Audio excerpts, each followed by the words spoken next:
सत श्री अकाल। तुसीं देख रहे हैं पंजाब मेल यूएसए टीवी। मैं वरुण कौर मान हफ्ते भर ਦੀਆਂ ਇਮੀਗ੍ਰੇਸ਼ਨ ਦੇ ਨਾਲ ਜੁੜੀਆਂ ਹੋਈਆਂ ਕੁਝ ਅਪਡੇਟਸ ਲੈ ਕੇ ਹਾਜ਼ਰ। ਮੈਕਸੀਕੋ ਨੇ ਹਜ਼ਾਰਾਂ ਪ੍ਰਵਾਸੀਆਂ ਨੂੰ ਅਮਰੀਕੀ ਸਰਹੱਦ ਤੇ ਜਾਣ ਦੀ ਦਿੱਤੀ ਆਗਿਆ। ਅਮਰੀਕਾ ਵੱਲੋਂ 1.25 ਕਰੋੜ ਪ੍ਰਵਾਸੀਆਂ ਨੂੰ ਗ੍ਰੀਨ ਕਾਰਡ ਦੇਣ ਦੀ ਤਿਆਰੀ। ਅਮਰੀਕਾ ਬਦਲ ਰਿਹਾ ਹੈ ਨਾਗਰਿਕਤਾ ਦੇਣ ਦੇ ਨਿਯਮ। ਭਾਰਤੀ ਵਿਦਿਆਰਥੀਆਂ ਅਤੇ ਕਾਮਿਆਂ ਲਈ ਕੀ ਹੋਵੇਗਾ ਝਟਕਾ। ਕੈਨੇਡਾ ਸਰਕਾਰ ਵੱਲੋਂ ਪੱਕੀ ਇਮੀਗ੍ਰੇਸ਼ਨ ਵਾਸਤੇ ਯੋਗਤਾ ਨੂੰ ਮਹੱਤਵ ਦੇਣਾ ਜਾਰੀ।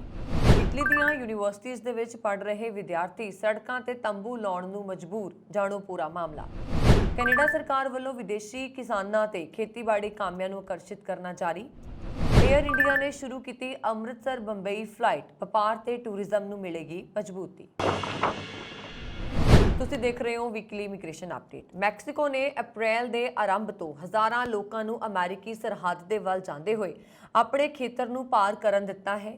ਸਰਕਾਰੀ ਅੰਕੜਿਆਂ ਦੇ ਵਿੱਚ ਜਾਣਕਾਰੀ ਦਿੱਤੀ ਗਈ। ਇੱਕ ਯੂਐਸ ਇਮੀਗ੍ਰੇਸ਼ਨ ਉਪਾਅ ਦੀ ਮਿਆਦ ਪੁੱਗਣ ਤੋਂ ਪਹਿਲਾਂ ਇਸ ਵਿੱਚ ਇੱਕ ਵੱਡਾ ਵਾਧਾ ਹੋਇਆ, ਜਿਸ ਨੇ ਜ਼ਿਆਦਾਤਰ ਪ੍ਰਵਾਸੀਆਂ ਨੂੰ ਅਮਰੀਕਾ ਵਿੱਚ ਸ਼ਰਨ ਦਾ ਦਾਅਵਾ ਕਰਨ ਦੇ ਵਿੱਚ ਸਮਰੱਥ ਹੋਣ ਤੋਂ ਰੋਕ ਦਿੱਤਾ ਹੈ। ਅਮਰੀਕਾ ਤੋਂ ਟਾਈਟਲ 42 ਦੀ ਸਮਾਂ ਸੀਮਾ ਖਤਮ ਹੋਣ ਦੇ ਨਾਲ ਪ੍ਰਵਾਸੀਆਂ 'ਚ ਉਮੀਦ ਦੀ ਨਵੀਂ ਕਿਰਨ ਜਾਗੀ ਹੈ। ਮੈਕਸੀਕਨ ਪ੍ਰਵਾਸੀ ਬਿਹਤਰ ਜ਼ਿੰਦਗੀ ਦੀ ਭਾਲ ਦੇ ਵਿੱਚ ਅਮਰੀਕਾ 'ਚ ਪ੍ਰਵਾਸ ਕਰਨ ਦੇ ਲਈ ਬੇਤਾਬ ਨੇ। ਹਾਲਾਂਕਿ ਸਰਹੱਦ ਦੇ ਦੋਵੇਂ ਪਾਸੇ ਪ੍ਰਵਾਸੀਆਂ ਨੂੰ ਕਾਫੀ ਮੁਸ਼ਕਿਲਾਂ ਦਾ ਸਾਹਮਣਾ ਕਰਨਾ ਪੈ ਰਿਹਾ ਹੈ। ਮੈਕਸੀਕੋ ਨੂੰ ਪਾਰ ਕਰਨ ਦੀ ਆਗਿਆ ਦਿੱਤੇ ਗਏ ਲੋਕਾਂ ਨੇ ਸੰਭਾਵਤ ਤੌਰ ਤੇ ਯੂਐਸ ਮੈਕਸੀਕੋ ਸਰਹੱਦ ਤੇ ਇਕੱਠੇ ਹੋਏ ਪ੍ਰਵਾਸੀਆਂ ਦੀ ਵੱਧ ਰਹੀ ਗਿਣਤੀ ਦੇ ਵਿੱਚ ਯੋਗਦਾਨ ਪਾਇਆ ਹੈ, ਕਿਉਂਕਿ ਬਾਈਡਨ ਪ੍ਰਸ਼ਾਸਨ ਵੀਰਵਾਰ ਰਾਤ ਨੂੰ ਟਾਈਟਲ 42 ਨਾਮਕ ਮਹਾਮਾਰੀ ਯੁੱਗ ਦੀ ਪਾਬੰਦੀ ਹਟਾਉਣ ਦੀ ਤਿਆਰੀ ਕਰਦਾ ਹੈ, ਜਿਸ ਨੇ ਸੰਯੁਕਤ ਰਾਜ ਨੂੰ ਗੈਰ ਕਾਨੂੰਨੀ ਢੰਗ ਦੇ ਨਾਲ ਸਰਹੱਦ ਪਾਰ ਕਰਨ ਦੀ ਕੋਸ਼ਿਸ਼ ਕਰਨ ਵਾਲਿਆਂ ਨੂੰ ਤੁਰੰਤ ਬਾਹਰ ਕੱਢਣ ਦੀ ਆਗਿਆ ਦਿੱਤੀ ਹੈ। ਮੈਕਸੀਕੋ ਦੇ ਵਿਦੇਸ਼ ਮੰਤਰਾਲਾ ਅਤੇ ਨੈਸ਼ਨਲ ਇੰਸਟੀਚਿਊਟ ਆਫ ਮਾਈਗ੍ਰੇਸ਼ਨ ਨੇ ਸਰਕਾਰ ਦੀ ਇਮੀਗ੍ਰੇਸ਼ਨ ਨੀਤੀ ਦੇ ਵਿੱਚ ਕਿਸੇ ਵੀ ਤਬਦੀਲੀ ਬਾਰੇ ਟਿੱਪਣੀ ਲਈ ਬੇਨਤੀਆਂ ਦਾ ਜਵਾਬ ਨਹੀਂ ਦਿੱਤਾ। ਮੈਕਸੀਕੋ ਦੇ ਨੈਸ਼ਨਲ ਇੰਸਟੀਚਿਊਟ ਆਫ ਮਾਈਗ੍ਰੇਸ਼ਨ ਦੇ ਦੁਆਰਾ ਅੰਕੜਿਆਂ ਦੇ ਅਨੁਸਾਰ 2 ਅਪ੍ਰੈਲ ਤੋਂ 3 ਮਈ ਤੱਕ ਗੁਆਟੇਮਾਲਾ ਦੇ ਨਾਲ ਲੱਗਦੀ ਸਰਹੱਦ ਨਾਲ ਲੱਗਦੇ ਚਿਆਪਾਸ ਰਾਜ ਵਿੱਚ ਪ੍ਰਵਾਸੀਆਂ ਨੂੰ ਲਗਭਗ 30,000 ਮਾਨਵਤਾਵਾਦੀ ਵੀਜ਼ੇ ਜਾਰੀ ਕੀਤੇ ਗਏ ਸਨ, ਜੋ ਕਿ ਪਹਿਲੇ 3 ਮਹੀਨਿਆਂ ਵਿੱਚ ਮਾਸਿਕ ਔਸਤ ਦੇ ਨਾਲੋਂ 3 ਗੁਣਾ ਵੱਧ ਨੇ।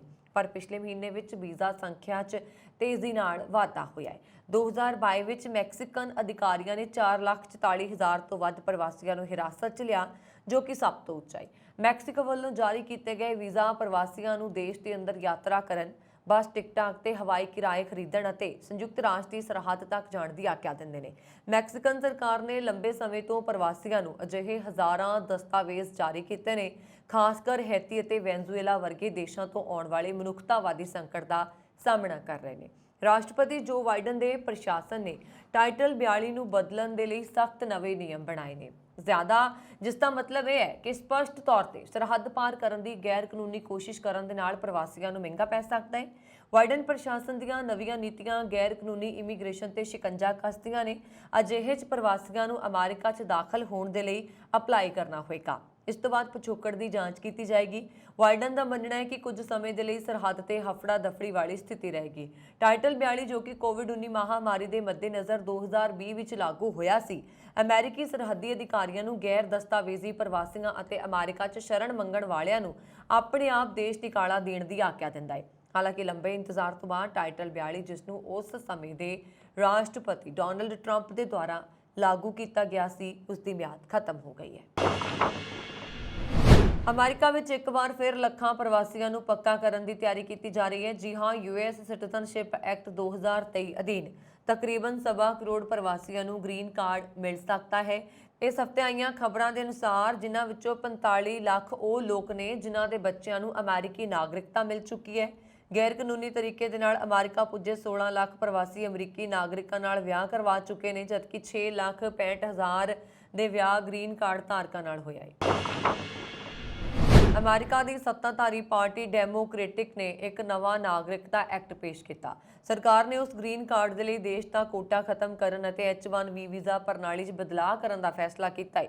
ਯੂਐਸ ਕਾਂਗਰਸ ਪਾਰਟੀ ਦੀ ਮੈਂਬਰ ਲਿੰਡਾ ਨੇ ਯੂਐਸ ਸਿਟੀਜ਼ਨਸ਼ਿਪ ਐਕਟ 2023 ਪੇਸ਼ ਕੀਤਾ। ਇਸ ਵਿੱਚ ਸਾਰੇ 1.1 ਕਰੋੜ ਗੈਰ ਦਸਤਾਵੇਜ਼ੀ ਰਹਿਤ ਪ੍ਰਵਾਸੀਆਂ ਨੂੰ ਨਾਗਰਿਕਤਾ ਦੇਣ ਦੇ ਲਈ ਇੱਕ ਢਾਂਚਾ ਤਿਆਰ ਕੀਤਾ ਗਿਆ ਹੈ। ਇਹ TPS ਧਾਰਕਾਂ ਅਤੇ ਕੁਝ ਖੇਤ ਮਜ਼ਦੂਰਾਂ ਨੂੰ ਤੁਰੰਤ ਨਾਗਰਿਕਤਾ ਦੇਣ ਦਾ ਰਾਹ ਪੱਧਰਾ ਕਰੇਗਾ। ਇਹ ਨਵਾਂ ਅਮਰੀਕੀ ਨਾਗਰਿਕਤਾ ਕਾਨੂੰਨ ਅਮਰੀਕਾ 'ਚ ਕੰਮ ਕਰਨ ਵਾਲੇ ਭਾਰਤੀਆਂ ਦੇ ਬੱਚਿਆਂ ਨੂੰ ਪੜ੍ਹਾਈ ਸਮੇਤ ਗ੍ਰੀਨ ਕਾਰਡ ਪ੍ਰਾਪਤ ਕਰਨ, H1B ਧਾਰਕਾਂ ਨੂੰ ਕੰਮ ਕਰਨ ਦੀ ਆਗਿਆ ਦੇਵੇਗਾ ਅਤੇ H1B ਧਾਰਕਾਂ ਦੇ ਬੱਚਿਆਂ ਨੂੰ ਉਮਰ ਵਧਣ ਕਾਰਨ ਵੀਜ਼ਾ ਸੰਬੰਧੀ ਸਮੱਸਿਆਵਾਂ ਤੋਂ ਬਚਣ ਦੇ ਲਈ ਕੰਮ ਕਰੇਗਾ। ਅਮਰੀਕਾ ਦੇ ਨਵੇਂ ਨਾਗਰਿਕਤਾ ਕਾਨੂੰਨ ਦੇ ਮੁਤਾਬਕ ਲੋਕਾਂ ਨੂੰ ਕੱਢੇ ਜਾਣ ਦੇ ਡਰ ਤੋਂ ਬਿਨਾਂ 5 ਸਾਲ ਤੱਕ ਰਹਿਣ ਦੀ ਆਗਿਆ ਹੋਏਗੀ। ਇਸ ਨਾਗਰਿਕਤਾ ਕਾਨੂੰਨ ਤੇ ਸੀਮਾ ਨੂੰ ਹਟਾਉਣ ਦੇ ਨਾਲ ਰੁਜ਼ਗਾਰ ਆਧਾਰਿਤ ਇਮੀਗ੍ਰੇਸ਼ਨ ਪ੍ਰਣਾਲੀ ਨੂੰ ਬਦਲਿਆ ਜਾ ਸਕਦਾ ਹੈ। ਇਸ ਬਿੱਲ ਦੇ ਕਾਰਨ ਅਮਰੀਕਾ ਦੀ ਕਿਸੇ ਯੂਨੀਵਰਸਿਟੀ ਤੋਂ ਸਾਇੰਸ, ਟੈਕਨੋਲੋਜੀ, ਇੰਜੀਨੀਅਰਿੰਗ ਅਤੇ ਗਣਿਤ ਦੀ ਡਿਗਰੀ ਹਾਸਲ ਕਰਨ ਵਾਲੇ ਭਾਰਤੀਆਂ ਲਈ ਅਮਰੀਕਾ 'ਚ ਰਹਿਣਾ ਆਸਾਨ ਹੋ ਜਾਏਗਾ। ਇਸ ਤੋਂ ਇਲਾਵਾ ਘੱਟ ਤਨਖਾਹ ਲੈਣ ਵਾਲੇ ਭਾਰਤੀ ਜਾਂ ਕਿਸੇ ਹੋਰ ਦੇਸ਼ ਦੇ ਲੋਕਾਂ ਲਈ ਗੁਜ਼ਾਰਾ ਕਰਨਾ ਆਸਾਨ ਹੋ ਜਾਏਗਾ। ਅਮਰੀਕਾ 'ਚ H1B ਵੀਜ਼ਾ ਦੀ ਮਦਦ ਦੇ ਨਾਲ ਭਾਰਤ ਤੋਂ ਕੰਮ ਤੇ ਜਾਣ ਵਾਲੇ ਲੋਕਾਂ ਲਈ ਆਸਾਨ ਹੋ ਗਿਆ ਹੈ। ਇਹ ਵੀਜ਼ਾ ਪ੍ਰਣਾਲੀ ਇੱਕ ਗੈਰ ਪ੍ਰਵਾਸੀ ਵੀਜ਼ਾ ਹੈ ਜੋ ਕਿਸੇ ਵੀ ਅਮਰੀਕੀ ਕੰਪਨੀਆਂ ਦੇ ਵਿੱਚ ਕੰਮ ਕਰ ਰਹੇ ਅਜਿਹੇ ਭਾਰਤੀ ਪੇਸ਼ੇਵਰਾਂ ਨੂੰ ਰੁਜ਼ਗਾਰ ਪ੍ਰਦਾਨ ਕਰਨ 'ਚ ਮਦਦ ਕਰਦੀ ਹੈ। ਅਮਰੀਕਾ ਦੀਆਂ ਤਕਨੀਕੀ ਖੇਤੀ ਕੰਪਨੀਆਂ ਭਾਰਤ ਅਤੇ ਚੀਨ ਵਰਗੇ ਦੇਸ਼ਾਂ ਤੋਂ ਹਰ ਸਾਲ ਹਜ਼ਾਰਾਂ ਕਰਮਚਾਰੀਆਂ ਨੂੰ ਨੌਕਰੀ ਤੇ ਰੱਖਣ ਦੇ ਲਈ ਇਸ ਤੇ ਨਿਰਭਰ ਕਰਦੀਆਂ ਨੇ। ਇਸ ਦੇ ਨਾਲ ਹੀ ਗ੍ਰੀਨ ਕਾਰਡ ਕਿਸੇ ਵੀ ਵਿਅਕਤੀ ਨੂੰ ਅਮਰੀਕਾ 'ਚ ਸਥਾਈ ਨਿਵਾਸੀ ਵਜੋਂ ਰਹਿਣ ਦੀ ਆਗਿਆ ਦਿੰਦਾ ਹੈ। ਇਹ ਅਮਰੀਕਾ 'ਚ ਰਹਿਣ ਵਾਲੇ ਬਾਹਰੀ ਲੋਕਾਂ ਲਈ ਬਹੁਤ ਸਬੂਤ ਵਜੋਂ ਵਰਤਿਆ ਜਾਂਦਾ ਹੈ। ਕੈਨੇਡਾ 'ਚ ਪੱਕੇ ਤੌਰ ਤੇ ਰਹਿਣ ਦੀ ਤਿਆਰੀ ਦੇ ਨਾਲ ਦੁਨੀਆ ਭਰ ਦੇ ਦੇਸ਼ਾਂ ਤੋਂ ਲੋਕ ਪੁੱਜ ਰਹੇ ਨੇ। 20ਵੀਂ ਸਦੀ ਦੇ ਅਖੀਰ 'ਚ ਅਤੇ ਹੁਣ ਤੱਕ ਚੱਲ ਰਹੀ 21ਵੀਂ ਸਦੀ ਦੇ ਮੌਜੂਦਾ ਦੌਰ 'ਚ ਕੈਨੇਡਾ ਦੀ ਸਰਕਾਰ ਦੇ ਵੱਲੋਂ ਦੇਸ਼ ਦੇ ਦਰਵਾਜ਼ੇ ਬੀਤੇ ਸਾਰੇ ਸਮਿਆਂ ਨਾਲੋਂ ਵੱਧ ਖੋਲ੍ਹੇ ਹੋਏ ਨੇ। ਇੱਥੋਂ ਤੱਕ ਕਿ ਵਾਪਰ ਰਿਹਾ ਹੈ ਕਿ ਸਹੀ ਵੀਜ਼ਾ ਲੈ ਕੇ ਕੈਨੇਡਾ ਦੇ ਹਵਾਈ ਅੱਡਿਆਂ ਦੇ ਅੰਦਰ ਪਹੁੰਚ ਰਹੇ ਵਿਦੇਸ਼ੀਆਂ ਨੂੰ ਨਿੱਕੇ ਨੁਕਸ ਕੱਢ ਕੇ ਵਾਪਸ ਮੋੜਨ ਦਾ ਰੁਝਾਨ ਠੱਲ ਹੋਇਆ ਜਾਪਦਾ ਹੈ। 2023 ਤੋਂ 2025 ਤੱਕ ਦੇ ਇਮੀਗ੍ਰੇਸ਼ਨ ਪ੍ਰੋਗਰਾਮ 'ਚ ਸਰਕਾਰ ਵੱਲੋਂ ਯੋਗਤਾ ਪ੍ਰਾਪਤ ਕੈਨੇਡਾ ਦੀ ਰੁਜ਼ਗਾਰ ਮੰਡੀ ਦੀਆਂ ਜ਼ਰੂਰਤਾਂ ਦੇ ਮੁਤਾਬਕ ਵਿਦੇਸ਼ੀਆਂ ਨੂੰ ਆਉਣ ਦਾ ਮੌਕਾ ਪਹਿਲਾਂ ਦੇ ਆਧਾਰ ਤੇ ਦਿੱਤਾ ਜਾਂਦਾ ਸੀ ਔਰ ਵਰਕ ਪਰਮਿਟ ਵੀ ਇਸੇ ਆਧਾਰ ਤੇ ਵੱਧ ਦਿੱਤੇ ਜਾ ਰਹੇ ਨੇ। ਸ਼ਰਨਾਰਥੀ ਅਤੇ ਤਰਸ ਦੇ ਆਧਾਰ ਤੇ ਇਮੀਗ੍ਰੇਸ਼ਨ ਨੂੰ ਬਹੁਤਾ ਉਤਸ਼ਾਹਿਤ ਨਹੀਂ ਕੀਤਾ ਜਾਂਦਾ। ਬਜ਼ੁਰਗਾਂ ਦੇ ਮੁਕਾਬਲੇ ਨੌਜਵਾਨ ਉਮਰ ਦੇ ਲੋਕਾਂ ਨੂੰ ਪੱਕੇ ਵੀਜ਼ਾ ਦੇਣ ਵਿੱਚ ਪਹਿਲ ਹੈ। ਇੱਥੋਂ ਤੱਕ ਕਿ ਕੈਨੇਡਾ 'ਚ ਪਹੁੰਚ ਕੇ ਸਥਾਪਿਤ ਹੋ ਚੁੱਕੇ ਲੋਕਾਂ ਦੇ ਮਾਪਿਆਂ ਨੂੰ ਪੱਕੀ ਇਮੀਗ੍ਰੇਸ਼ਨ ਦੇਣ ਤੋਂ ਵੀ ਸਰਕਾਰ ਨੇ ਬੀਤੇ ਲਗਭਗ 10 ਸਾਲਾਂ ਤੋਂ ਕਿਨਾਰਾ ਕੀਤਾ ਹੋਇਆ ਹੈ। ਪਰ ਯੋਗਤਾ ਵਾਲੇ ਲੋਕਾਂ ਨੂੰ ਕੈਨੇਡਾ 'ਚ ਰਹਿ ਰਹੇ ਉਹਨਾਂ ਦੇ ਪਰਿਵਾਰਾਂ ਅਤੇ ਰਿਸ਼ਤੇਦਾਰਾਂ ਦੇ ਕੋਲ ਪਹੁੰਚਣ 'ਚ ਰਾਹਤ ਦਿੱਤੀ ਜਾਂਦੀ ਹੈ। ਕੈਨੇਡਾ ਦੀ ਲੋੜ ਦੇ ਮੁਤਾਬਕ ਯੋਗਤਾ 'ਚ ਵਿੱਦਿਆ, ਕਿੱਤੇ ਦਾ ਤਜਰਬਾ ਅਤੇ ਬੋਲੀ ਦੇ ਗਿਆਨ ਨੂੰ ਪ੍ਰਮੁੱਖ ਪੈਮਾਨੇ ਵਜੋਂ ਲਿਆ ਜਾਂਦਾ ਹੈ। ਆਪਣੇ ਦੇਸ਼ਾਂ 'ਚ BA ਜਾਂ MA ਦੇ ਨਾਲ ਤਕਨੀਕੀ ਸਿੱਖਿਆ ਅਤੇ 3 ਸਾਲਾਂ ਦੇ ਕੰਮ ਦੇ ਤਜਰਬੇ ਦੇ ਨਾਲ IELTS ਦੇ 6.5 ਤੋਂ 7.5 ਤੱਕ ਬੈਂਡ ਲੈ ਸਕਣ ਵਾਲੇ ਵਿਦੇਸ਼ੀਆਂ ਨੂੰ ਆਪਣੇ ਦੇਸ਼ਾਂ ਤੋਂ ਐਕਸਪ੍ਰੈਸ ਐਂਟਰੀ ਰਾਹੀਂ ਕੈਨੇਡਾ ਦੀ ਪੱਕੀ ਇਮੀਗ੍ਰੇਸ਼ਨ ਦਾ ਵੀਜ਼ਾ ਲੈ ਕੇ ਕੈਨੇਡਾ ਪਹੁੰਚਣ ਦੀਆਂ ਸੰਭਾਵਨਾਵਾਂ ਮੌਜੂਦ ਨੇ। ਅਜਿਹੀ ਯੋਗਤਾ ਹਾਸਲ ਕੀਤੇ ਬਿਨਾਂ 12ਵੀਂ ਪੜ੍ਹ ਕੇ ਕੈਨੇਡਾ 'ਚ ਜਾਣ ਦੀ ਕਾਹਲੀ ਕਰਨ ਦੇ ਨਾਲ ਉੱਥੇ ਇੱਕ ਵੱਡੇ ਸੰਘਰਸ਼ ਦੇ ਰਾਹ ਖੁੱਲ੍ਹਦੇ ਨੇ, ਜਿਸ ਦੇ ਸਿੱਟੇ ਵਜੋਂ ਲੜਕੇ ਅਤੇ ਲੜਕੀਆਂ ਬਾਰੇ ਅਨੇਕ ਪ੍ਰਕਾਰ ਦੀਆਂ ਦੁਖਦਾਈ ਖਬਰਾਂ ਸੁਣਨ ਨੂੰ ਮਿਲਦੀਆਂ ਨੇ। ਇਟਲੀ ਯੂਰਪ ਦਾ ਅਜਿਹਾ ਇਤਿਹਾਸਕ ਦੇਸ਼ ਹੈ ਜਿਹੜਾ ਕਿ ਗੈਰ ਕਾਨੂੰਨੀ ਪ੍ਰਵਾਸੀਆਂ ਨੂੰ ਕਾਮਯਾਬ ਕਰਨ ਦੇ ਲਈ ਜਿੱਥੇ ਪੌੜੀ ਦਾ ਕੰਮ ਕਰ ਰਿਹਾ ਉੱਥੇ ਵਿਦਿਆਰਥੀ ਵਰਗ ਲਈ ਵੱਡੀ ਮਦਦਗਾਰ ਵੀ ਸਾਬਤ ਹੋ ਰਿਹਾ ਹੈ। ਇਟਲੀ ਦੀਆਂ ਨਾਮੀ ਯੂਨੀਵਰਸਿਟੀਆਂ ਦੇ ਵਿੱਚ ਦੇਸ਼ ਵਿਦੇਸ਼ਾਂ ਤੋਂ ਵਿਦਿਆਰਥੀਆਂ ਦਾ ਵੱਡਾ ਹਜੂਮ ਜੁੜਦਾ ਹੈ ਜਿਹੜਾ ਕਿ ਦਿਨ ਰਾਤ ਪੜ੍ਹਾਈ ਕਰਕੇ ਆਪਣੇ ਸੁਪਨੇ ਸਾਕਾਰ ਕਰਨ ਦੀਆਂ ਬੁਣਤਾਂ ਬਣਾਉਂਦਾ ਹੈ। ਇਹ ਵਿਦਿਆਰਥੀ ਵਰਗ ਇਟਲੀ ਨੂੰ ਦੁਨੀਆ ਦਾ ਬਿਹਤਰ ਤੇ ਕਾਮਯਾਬ ਦੇਸ਼ ਸਾਬਤ ਕਰਨ ਦੇ ਲਈ ਵੱਡੀ ਗਵਾਹੀ ਭਰਦਾ ਹੈ। ਪਰ ਇਸ ਦੇ ਬਾਵਜੂਦ ਸ਼ਾਇਦ ਬਹੁਤ ਘੱਟ ਲੋਕਾਂ ਨੂੰ ਪਤਾ ਹੋਏਗਾ ਕਿ ਯੂਨੀਵਰਸਿਟੀਆਂ ਦੇ ਪੜ੍ਹਾਈ ਕਰਨ ਵਾਲੇ ਇਹ ਵਿਦਿਆਰਥੀ ਕਿੰਨੇ ਪਾਪੜ ਵੇਲ ਕੇ ਕਾਮਯਾਬੀ ਦਾ ਮੂੰਹ ਦੇਖਦੇ ਨੇ। ਇਸ ਟੇਢੇ ਪੈਂਦੇ ਦੀਆਂ ਦਿੱਕਤਾਂ ਦਾ ਖੁਲਾਸਾ ਉਦੋਂ ਹੋਇਆ ਜਦੋਂ ਇਟਲੀ ਦੀਆਂ ਨਾਮੀ ਯੂਨੀਵਰਸਿਟੀਆਂ ਦੇ ਵਿਦਿਆਰਥੀਆਂ ਦੇ ਲਈ ਸੰਬੰਧਿਤ ਯੂਨੀਵਰਸਿਟੀਆਂ ਦੇ ਵਿੱਚ ਉਹਨਾਂ ਨੂੰ ਕਿਰਾਏ ਦੇ ਲਈ ਦੇਣੇ ਪੈ ਰਹੇ ਸੈਂਕੜੇ ਯੂਰੋ ਅਦਾ ਕਰਨੇ ਔਖੇ ਹੋ ਗਏ। ਇਟਲੀ ਦੀਆਂ ਯੂਨੀਵਰਸਿਟੀਆਂ ਦੇ ਵਿਦਿਆਰਥੀਆਂ ਨੂੰ ਇਸ ਮੁਸ਼ਕਲ ਦਾ ਸਾਹਮਣਾ ਇਟਲੀ ਭਰ ਵਿੱਚ ਕਰਨਾ ਪੈ ਰਿਹਾ, ਜਿਸ ਵਿਰੁੱਧ ਵਿਦਿਆਰਥੀਆਂ ਵਰਗ ਨੇ ਬੀਤੇ ਦਿਨੀ ਬਗਾਵਤ ਦਾ ਐਲਾਨ ਕਰਦਿਆਂ ਲਾਸ ਐਂਪੈਨਿਆਜ਼ਾ ਯੂਨੀਵਰਸਿਟੀ ਰੋਮ, ਪੋਲੀਟੈਕਨਿਕੋ ਦੀ ਮਿਲਾਨ ਯੂਨੀਵਰਸਿਟੀਆਂ ਬਲੋਨੀਆ ਯੂਨੀਵਰਸਿਟੀ ਪਾਦੋਆ ਸਮੇਤ 8 ਯੂਨੀਵਰਸਿਟੀਜ਼ ਦੇ ਬਾਹਰ ਸੜਕਾਂ ਤੇ ਤੰਬੂ ਲਾ ਦਿੱਤਾ ਜਿਸ ਨਾਲ ਵਿਦਿਆਰਥੀ ਵਰਗ ਵਿੱਚ ਹਲਚਲ ਮਚ ਗਈ। ਪ੍ਰਭਾਵਿਤ ਵਿਦਿਆਰਥੀਆਂ ਦੇ ਅਨੁਸਾਰ ਉਹ ਪਹਿਲਾਂ ਹੀ ਮੋਟੀਆਂ ਰਕਮਾਂ ਦੀ ਅਦਾਇਗੀ ਕਰਕੇ ਆਪਣੀ ਪੜ੍ਹਾਈ ਨੂੰ ਸਿਰੇ ਚਾੜਨ ਦੇ ਲਈ ਜੱਦੋ-ਜਹਿਦ ਕਰ ਰਹੇ ਨੇ। ਕਈ ਵਿਦਿਆਰਥੀ ਵਿਦੇਸ਼ਾਂ ਤੋਂ ਇਟਲੀ ਪਹੁੰਚੇ ਨੇ। ਅਜਿਹੇ 'ਚ ਉਹਨਾਂ ਨੂੰ ਰਿਹਾਇਸ਼ ਦੇ ਲਈ ਰੋਮ ਤੋਂ ਮਿਲਾਨ ਤੱਕ ਇੱਕ ਕਮਰੇ ਦਾ 600 ਯੂਰੋ ਤੋਂ ਵੀ ਵੱਧ ਕਿਰਾਇਆ ਅਦਾ ਕਰਨਾ ਪੈ ਰਿਹਾ, ਜਿਹੜਾ ਕਿ ਬਹੁਤ ਮੁਸ਼ਕਿਲ ਹੈ। ਇਸ ਲੜਾਈ ਦੀ ਸ਼ੁਰੂਆਤ ਮਿਲਾਨ ਯੂਨੀਵਰਸਿਟੀ ਦੇ ਬਾਹਰ 20 ਸਾਲਾ ਇਲਾਰੀਆ ਲਮੀਰਾ ਨਾਂ ਦੀ ਵਿਦਿਆਰਥਣ ਵੱਲੋਂ ਕੀਤੀ ਗਈ ਹੈ, ਜਿਸ ਨੂੰ ਇਟਲੀ ਭਰ ਵਿੱਚ ਵਿਦਿਆਰਥੀ ਵਰਗ ਨੇ ਭਰਪੂਰ ਸਹਿਯੋਗ ਦਿੱਤਾ। ਵਿਦਿਆਰਥੀ ਵਰਗ ਦੇ ਲਈ ਮਹਿੰਗੇ ਕਿਰਾਏ ਵਿਰੁੱਧ ਲੜੀ ਜਾ ਰਹੀ ਲੜਾਈ ਦਾ ਸਮਰਥਨ ਮਿਲਾਨ ਯੂਨੀਵਰਸਿਟੀ ਦੀ ਮੁਖੀ ਦੋਨਾਤੇਲਾ ਸਿਕਿਓਤੋ ਨੇ ਕਰਦਿਆਂ ਕਿਹਾ ਕਿ ਉਹ ਪਹਿਲਾਂ ਤੋਂ ਹੀ ਵਿਦਿਆਰਥੀਆਂ ਲਈ ਮਹਿੰਗੇ ਕਿਰਾਇਆਂ ਦਾ ਵਿਰੋਧ ਕਰਦੀ ਆ ਰਹੀ ਹੈ। ਕੈਨੇਡਾ ਵਿੱਚ ਰਵਾਇਤੀ ਕਾਸ਼ਤਕਾਰੀ ਵੱਲ ਸਥਾਨਕ ਲੋਕ ਘੱਟ ਰੁਚਿਤ ਹੋ ਰਹੇ ਨੇ, ਜਿਸ ਕਰਕੇ ਖੇਤੀਬਾੜੀ ਅਤੇ ਸਹਾਇਕ ਕਿੱਤਿਆਂ 'ਚ ਕਿਸਾਨਾਂ ਅਤੇ ਕਾਮਿਆਂ ਦੀ ਘਾਟ ਵੱਧ ਰਹੀ ਹੈ। ਫਾਰਮਾਂ ਦੇ ਵਿੱਚ ਡੰਗਰਾਂ ਦੀ ਦੇਖਭਾਲ ਅਤੇ ਫਸਲਾਂ ਦੀ ਬਿਜਾਈ ਤੋਂ ਕਟਾਈ ਤੱਕ ਦੇ ਕੰਮਾਂ ਵਾਸਤੇ ਵਿਦੇਸ਼ੀ ਕਾਮਿਆਂ ਦੀ ਲੋੜ ਲਗਾਤਾਰ ਬਣੀ ਰਹਿੰਦੀ ਹੈ।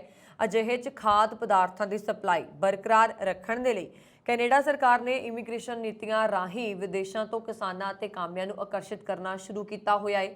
ਪਰਿਵਾਰ ਸਮੇਤ ਪੱਕੀ ਇਮੀਗ੍ਰੇਸ਼ਨ ਲੈਣ ਦੇ ਮੌਕੇ ਵੀ ਦਿੱਤੇ ਜਾ ਰਹੇ ਨੇ। ਇਮੀਗ੍ਰੇਸ਼ਨ ਮੰਤਰੀ ਫਰੇਜ਼ਰ ਨੇ ਕਿਹਾ ਕਿ ਇਸ ਸਾਲ ਦੇ ਅਖੀਰ ਤੋਂ ਐਗਰੀ ਫੂਡ ਪਾਇਲਟ ਪ੍ਰੋਗਰਾਮ 'ਚ ਕਾਮਿਆਂ ਦੇ ਪਰਿਵਾਰਾਂ ਵਾਸਤੇ ਵੀ ਓਪਨ ਵਰਕ ਪਰਮਿਟ ਦਿੱਤੇ ਜਾਣ ਦਾ ਪ੍ਰਬੰਧ ਕੀਤਾ ਜਾ ਰਿਹਾ ਅਤੇ ਵਰਕ ਪਰਮਿਟ ਵਾਸਤੇ ਲੋੜੀਂਦੇ ਕੰਮ ਦੇ ਤਜਰਬੇ ਦਾ ਸਰਟੀਫਿਕੇਟ ਕਾਮਿਆਂ ਦੀ ਯੂਨੀਅਨ ਵੱਲੋਂ ਦਿੱਤਾ ਜਾ ਸਕੇਗਾ। ਕੰਮ ਦਾ ਤਜਰਬਾ ਵਰਕਰ ਨੂੰ ਪੱਕੀ ਇਮੀਗ੍ਰੇਸ਼ਨ ਵਾਸਤੇ ਸਹਾਇਕ ਹੋਏਗਾ। ਪੰਜਾਬ ਦੇ ਅੰਮ੍ਰਿਤਸਰ ਹਵਾਈ ਅੱਡੇ ਤੋਂ ਬੰਬਈ ਜਾਣ ਵਾਲੀਆਂ ਗੋ ਫਸਟ ਏਅਰਲਾਈਨਸ ਦੀਆਂ 2 ਉਡਾਣਾਂ ਬੰਦ ਹੋਣ ਤੋਂ ਬਾਅਦ ਏਅਰ ਇੰਡੀਆ ਨੇ ਹੁਣ ਨਵਾਂ ਕਦਮ ਚੁੱਕਿਆ। ਏਅਰ ਇੰਡੀਆ ਆਪਣੀ ਉਡਾਣ ਮੁੜ ਸ਼ੁਰੂ ਕਰਨ ਜਾ ਰਹੀ ਹੈ, ਜੋ ਇਸ ਸਾਲ ਫੈਬਰੂਅਰੀ 2023 ਚ ਬੰਦ ਹੋ ਗਈ ਸੀ। ਏਅਰ ਇੰਡੀਆ ਨੇ ਵੀ ਇਸ ਦੇ ਲਈ ਬੁਕਿੰਗ ਸ਼ੁਰੂ ਕਰ ਦਿੱਤੀ ਹੈ। ਏਅਰ ਇੰਡੀਆ ਨੇ ਸੈਰ ਸਪਾਟੇ ਅਤੇ ਕਾਰੋਬਾਰ ਨੂੰ ਧਿਆਨ ਵਿੱਚ ਰੱਖਦੇ ਹੋਏ ਇਸ ਉਡਾਣ ਦਾ ਸਮਾਂ ਚੁਣਿਆ ਹੈ। ਪ੍ਰਾਪਤ ਜਾਣਕਾਰੀ ਦੇ ਅਨੁਸਾਰ ਇਹ ਉਡਾਣ 20 ਮਈ ਤੋਂ ਉਡਾਣ ਭਰੇਗੀ। ਏਅਰ ਇੰਡੀਆ ਦਾ ਏਅਰਬਸ A320-321 ਰੋਜ਼ਾਨਾ ਸਵੇਰੇ 1:35 ਤੇ ਅੰਮ੍ਰਿਤਸਰ ਤੋਂ ਰਵਾਨਾ ਹੋਏਗਾ ਤੇ ਸਵੇਰੇ 4:20 ਤੇ ਬੰਬਈ ਪਹੁੰਚੇਗਾ। ਇਸ ਦੇ ਨਾਲ ਹੀ ਇਹ ਫਲਾਈਟ ਬੰਬਈ ਦੇ ਛਤਰਪਤੀ ਸ਼ਿਵਾਜੀ ਰਾਓ ਇੰਟਰਨੈਸ਼ਨਲ 에ਅਰਪੋਰਟ ਤੋਂ ਰਾਤ 10 ਵਜੇ ਟੇਕ ਆਫ ਕਰੇਗੀ, ਜੋ 2 ਘੰਟੇ 55 ਮਿੰਟ ਦਾ ਸਫ਼ਰ ਕਰਨ ਤੋਂ ਬਾਅਦ ਦੁਪਹਿਰ 12:55 ਤੇ ਅੰਮ੍ਰਿਤਸਰ 에ਅਰਪੋਰਟ ਤੇ ਲੈਂਡ ਕਰੇਗੀ। ਅੰਮ੍ਰਿਤਸਰ ਵਿਕਾਸ ਮੰਚ ਅਤੇ ਫਲਾਈਵ ਅੰਮ੍ਰਿਤਸਰ ਇਨੀਸ਼ੀਏਟਿਵ ਦੇ ਯੋਗੇਸ਼ ਕਾਮਰਾ ਨੇ ਦੱਸਿਆ ਕਿ ਇਸ ਸਮੇਂ ਸਿਰਫ ਇੰਡੀਗੋ ਦੀ ਫਲਾਈਟ ਹੀ ਅੰਮ੍ਰਿਤਸਰ ਬੰਬਈ ਨੂੰ ਜੋੜ ਰਹੀ ਸੀ। ਏਅਰ ਇੰਡੀਆ ਦੇ ਇਸ ਫੈਸਲੇ ਦਾ ਸਭ ਤੋਂ ਜ਼ਿਆਦਾ ਫਾਇਦਾ ਕਾਰੋਬਾਰੀਆਂ ਅਤੇ ਸੈਲਾਨੀਆਂ ਨੂੰ ਹੋਣ ਵਾਲਾ ਹੈ। ਬੰਬਈ ਵਿੱਚ ਵਸੇ ਸਿੱਖ ਰਾਤ ਨੂੰ ਬੰਬਈ ਤੋਂ ਅੰਮ੍ਰਿਤਸਰ ਜਾ ਸਕਦੇ ਨੇ, ਸਵੇਰੇ ਹਰਮੰਦਰ ਸਾਹਿਬ ਦੇ ਦਰਸ਼ਨ ਕਰਨ ਅਤੇ ਬਾਗਾ ਬਾਰਡਰ ਜਾ ਕੇ ਉਸ ਤੋਂ ਬਾਅਦ ਉਸੇ ਦਿਨ ਬੰਬਈ ਵਾਪਸ ਆ ਸਕਦੇ ਨੇ।